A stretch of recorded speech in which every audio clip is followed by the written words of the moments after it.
रब्बे ज़ुल जलाल जी रहमत तुंहिंजे इंतज़ार में आहे। तूं अचो अल्लाह तबारक व तआला खे ॿधाए। अल्लाह पाक तुंहिंजे नामे अमाल मां गुनाहनि खे मिटाइण फरमाए करे तुंहिंजे लाइ जन्नत जो रब साईं फ़ैसिलो करणु फरमाए थो। अचो अल्लाह पाक जे तरफ़। ही रब जी मेहरबानी आहे, रब जो करम आहे, रब जो एहसान आहे, वरी मेहरबानी आहे अल्लाह पाक जी। अल्लाह पाक रमज़ान अता फरमाए वञेव थो रमज़ान जो महीनो। क़दुरु कयो रमज़ान उल मुबारक जे महीने जो। क़दम रखणु फरमायो, फरमायो आमीन। ऐं वरी ॿिए तबके ते क़दम रखियऊं, फरमायो आमीन। ऐं टे तबके ते क़दम रखियऊं, फरमायो आमीन। रमज़ान उल मुबारक जी फज़ीलत में मशहूरु हदीस आहे, सहाबा किराम जुमे खां बाद में पुछणु फरमायो साईं हीउ नओं मामिलो तव्हांजो असां ॿुधोसीं। ऐं सहाबा किराम रिदवानुल्लाह अलैहिम अजमाइन खे दीन जे तलब जी, दीन जे पुछण जी, हासिल करण जी तलब हूंदी। सहाबा किराम जे दीन जे तलब जे बारे में असांखे ॿुधाइणु फरमायो त ॾिसो सहाबा में केॾी दीन जी तलब हूंदी। अॼु तव्हां ॾिसो त हर माण्हू दीन खां एॾो बेज़ार, एॾो लाचार, जो को बि माण्हू आलिमनि खां मसइलो पुछण लाइ तयारु न आहे। हालांकि मसइले जी का फीस त न आहे। मोबाइल खां मसइलो पुछे थो, या वरी पंहिंजा जेके हथ ठोकिया जेके चंद सोशल मीडिया जा माण्हू उन्हनि खे मिलनि था, मौलवी, उन्हनि खां मसइलो पुछनि था। पर इन मामले जे अंदरि माण्हू ॿिया जेके मामलात आहिनि उन्हनि में मोबाइल खां मसइलो कोन थो पुछे। पेट में ख़ुदा न ख़ास्ता कंहिंखे कैंसर थिए, पुछंदो मोबाइल खां मसइलो। त हाणे साईं मोबाइल खां मसइलो पुछी पाण टिकी फोटो वठी कम खे हलायूं भला। मोबाइल खां मसइलो पुछूं, या मोबाइल ते जेके डॉक्टर हकीम वेठा आहिनि उन्हनि खां पुछूं।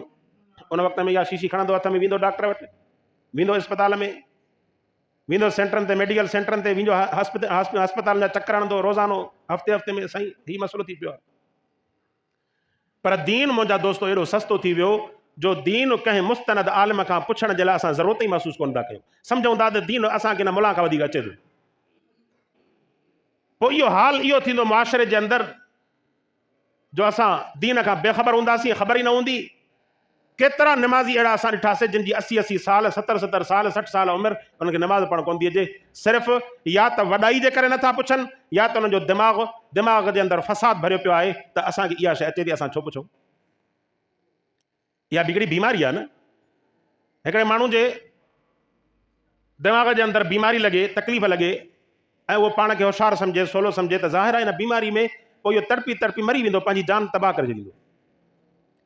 अहिड़ी तरह दीन जे मामले में बि जेके इंसान लापरवाही कंदा ऐं चवंदा ठहियो को मसइलो न आहे, अलाह मालिक हले, कमु हले थो, हलंदो रहे।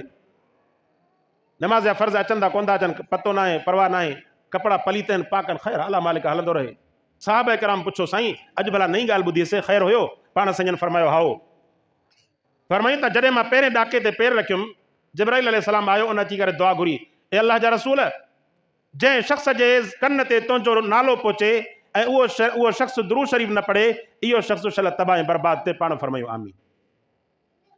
तंहिंजे करे दुरूद शरीफ़ पढ़णु, रसूलुल्लाह जो नालो ॿुधण खां बाद में दुरूद शरीफ़ पढ़णु वाजिबु अथव। इहा मोहम्मद मुस्तफ़ा जी मथां मोहब्बत आहे। असुल इश्क रसूल जो इहो ई आहे, ऐं असुल इश्क रसूल जो इहो ई जेको आहे हिन उलमाए हक़ वटि आहे, जेके रसूलुल्लाह सल्लल्लाहु अलैहि वसल्लम जी तालीमात जे मुताबिक़ रहनुमाई कंदा पिया। तंहिंजे करे दुरूद शरीफ़ पढ़णु, जॾहिं बि अल्लाह जे हबीब जो नालो अचे, हा पोइ एतिरी गुंजाइश उलमा लिखी आहे। अब हिकु महफ़िल में वेठा हो, बार बार साईं जो नालो अचे थो, हाणे तव्हां थकल आहियो, सुस्त मुड़ुस आहियो, तव्हांजी ज़बान में जेके कंडा लॻा पिया आहिनि, पोइ हिकिड़ो दफ़ो दुरूद शरीफ़ पढ़ो, अल्लाह जी बाक़ी जेके आहिनि खणी माफ़ु करणु फरमाई। पाण साईं फरमायो जॾहिं मां ॿिए तबके ते पेर रखियुमि, जिब्राइल अलैहिस्सलाम वरी ॿी दुआ घुरी, साईं जंहिं शख़्स खे पंहिंजा वालिदैन मिलनि हाल हयातीअ में, ख़ासि करे वॾी उमिरि में, वालिदैन खे वधीक मदद जी ज़रूरत ज़ईफ़ुल उमिरि में हूंदी आहे। जॾहिं नौजवान आहिनि उन वक़्त में अहिड़ी मदद जी ज़रूरत कोन्हे, उन वक़्त में तव्हांजो रुॻो उन्हनि खे इज़त खपे, एतिराम खपे। वालिदैन जो रुॻो एतिराम कयो, जॾहिं हू पंहिंजी ताक़त में आहिनि उन्हनि जी बेइज़ती न कयो, उन्हनि जी बेहतरामी न कयो। ख़ासि करे जॾहिं उहे ज़ईफ़ुल उमिरि में पहुचनि, उन्हनि खे बीमारी में ॾेखारणो हुजे, उन्हनि जी मदद करणी हुजे, उन्हनि खे सहारो ॾियणो हुजे, उन्हनि खे ख़र्च जी ज़रूरत पवे, त बिना उन्हनि जे पुछण जे, बिना उन्हनि जे घुरण जे, पाण उन्हनि जे हथ ते पैसा रखो, कमायो था, तव्हांजी जान अल्लाह पाक हिन वालिदैन जे ज़रिए सां तव्हांखे अता करणु फरमाई आहे। बिना सवाल जे वालिदैन खे सवाल जी ज़रूरत ई न पवे, उन्हनि जे सवाल खां अॻु में तव्हां उन्हनि जी बुनियादी ज़रूरत पूरी करण जी कोशिशि कयो। अल्लाह पाक तव्हांजे नामे अमाल में सवाब त लिखणु फरमाईंदो, पर तव्हांजूं ज़रूरतूं अल्लाह पाक बिना घुरण जे तव्हांजूं ज़रूरतूं पूरी करणु फरमाईंदो। तव्हां ॿियनि जे कमु अची त ॾिसो, ख़ासि करे वालिदैन। सो फरमायूं पंहिंजे वालिदैन जी ख़िदमत न करे सघिया, अल्लाह खे राज़ी न कयूं, उन्हनि खे राज़ी न कयूं, फरमाई त अहिड़ो शख़्स तबाह ऐं बर्बाद थिए। रसूलुल्लाह फरमायो आमीन। अंदाज़ो लॻायो, फ़रिश्तनि जो सरबराह दुआ घुरे, पाण साईं जेके पूरी काइनात जा सरबराह आहिनि उहे आमीन चवनि, इन दुआ जे क़बूल थियण में त को शक ई कोन्हे। सरकार तव्हांखे लुटियूं वञे थी, उते तव्हां कुझु कोन था, गैरत कोन था जो एतिजाज कयो। एक रात में 50 रुपया पेट्रोल वधी न। सब गाड़ियुनि वारा मोटरसाइकिल वारा गाड़ियुनि वारा भराईंदा कोन था भराई। उते सरकार के एहतजाज कयोसीं, रोड ब्लॉक कयासीं, उन्हनि खे चयोसीं भेण शर्म न ते ॿुधी नथा मरो, हेॾो सारो पेट्रोल वधायो अथव। हिकिड़ो माण्हू रोज़ानो जेकॾहिं 50 रुपए जो पेट्रोल विझाए महीने में घटि में घटि 1500 जो हुनखे टीको लॻो, 1500 टीको लॻो न रोज़ानो जो हिकिड़ो विझाए लीटर 1500 जो टिको जो लॻो। कॾहिं असां 1500 अलाह जे नाले ते या वालिदैन खे ॾींदा हुई। सरकार खे ताक़तवर सम्झे थो, पुॼी नथो सघे, वालिदैन खे कमज़ोर सघे, उन मथां जेको आहे फरोन लॻो वेठो। वालिदैन सां सुहिणो सलूक कयो, रमज़ान जो सबक़। ऐं 3 नंबर ते पाण सजन फरमायो ऐं जिब्राइल अलैहिस्सलाम दुआ घुरी, साईं जंहिंखे रमज़ानुल मुबारक जहिड़ो बाबरकत भलारो महीनो नसीब थिए, अल्लाह तबारक व तआला उनखे रमज़ान अता फरमायो, रोज़नि जी ताक़त अता फरमाई ऐं तरावीहुनि जे पढ़ण जी ताक़त अता फरमाई। हाणे इहे अमल करे पंहिंजो पाण खे जन्नती न बणाए, माना जन्नती न बणाईंदो मतिलबु ज़ाहिर आहे रोज़ा न रखंदो, तरावियूं न पढ़ंदो, सुस्ती कंदो, जेको आहे रमज़ान जी बेहतरामी कंदो। हाणे इहे अमल कयईं, इन अमल करण सां रब नाराज़ थींदो, रब खे नाराज़ करे विधई, फरमाईंदो अहिड़ो शख़्स शल तबाह ऐं बर्बाद थिए। रसूलुल्लाह फरमायो आमीन।